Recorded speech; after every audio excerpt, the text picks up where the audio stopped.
Hey, this is Dr. Yu, your host. I love talking about healthcare management as well as healthy way to lose weight. That's why I am here. And you might have realized that this place is a little bit different from where I usually film.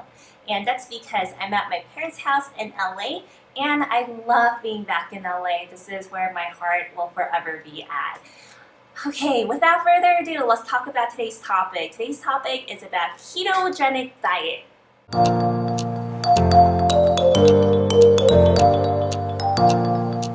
I gotta be honest, before I talk about ketogenic diet, all I learned from med school is that we give it to children who have epilepsy. However, ever since I got interested in weight management and healthy lifestyle, I did hear from a couple of my friends that they're on keto diet, and whatever that was, it sounded miserable. So what is ketogenic diet? Well, ketogenic diet consists of about 70 to 80% fat and only 5% carb, which is absurd in my point of view, just because my diet consists of about 40 to 50% carb, which is rice, pasta, and bread, and I love those. But anyways, back to the keto diet. Well, keto diet, you should be eating a lot of butter, a lot of olive oil, fish, meat, and a lot of vegetable that isn't grown from the ground. So what can you not eat during ketogenic diet? Well, ketogenic diet, you can't probably eat rice, pasta, bread, potatoes no good, bananas no good, grape is out of the picture. Basically, anything that gives you joy in life is out of the picture.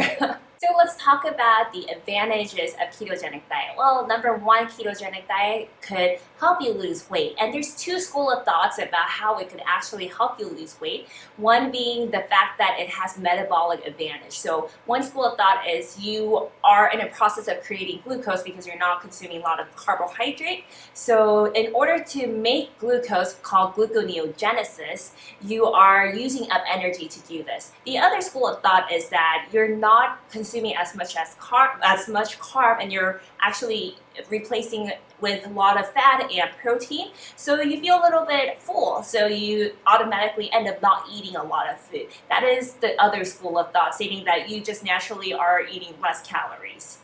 Another advantage is that it is very good for your heart as well as your vessels, so your cardiovascular system. And they say that it could actually increase your HDL, your good cholesterol, while decreasing your triglyceride, which is a bad cholesterol. So that being said, it could actually improve your cholesterol profile. However, there are some people and some research out there saying that it probably should not be consumed by people with high cholesterol because it can potentially have an adverse effect on these people. And number three, it's good for people with diabetes. So basically, people with diabetes, they tend to have an increased glucose level in their system. And people who practice ketogenic diet have a decreased level of glucose in their system. This is because you're not using glucose to use energy. You're using ketone bodies to use energy. And it's been shown from research that this increases sensitivity of your insulin just because you don't naturally have so much glucose in your body. And it's kind of similar to the idea of intermittent fasting, and you might probably want to check out that video also and why it's good for people with diabetes. And number four, it's good for people with epilepsy. I know I talked about earlier how in med school I only learned about ketogenic diet just because it talked about it was given to kids with epilepsy. This started in 1920, so honestly, it's been proven true, and there's been countless research out there stating that this is very good for people who have continuous seizure known as epilepsy. Let's talk about some disadvantage of ketogenic diet. Well, ketogenic diet, number one, it's not sustainable. And you might have noticed from my previous tone that I can never imagine the world without carb. My staple ever since I was young was rice.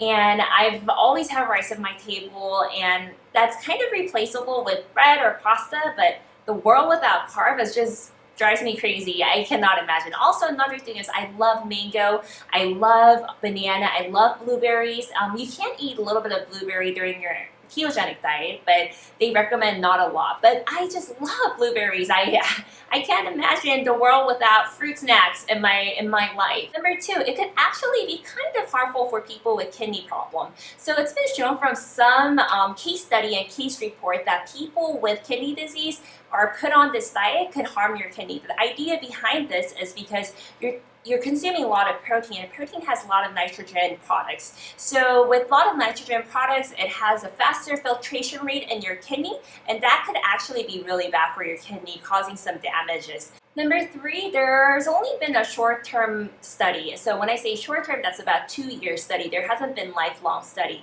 And I did kind of explain this in other videos, but again, putting someone into this diet and telling them to live this lifestyle is just unethical.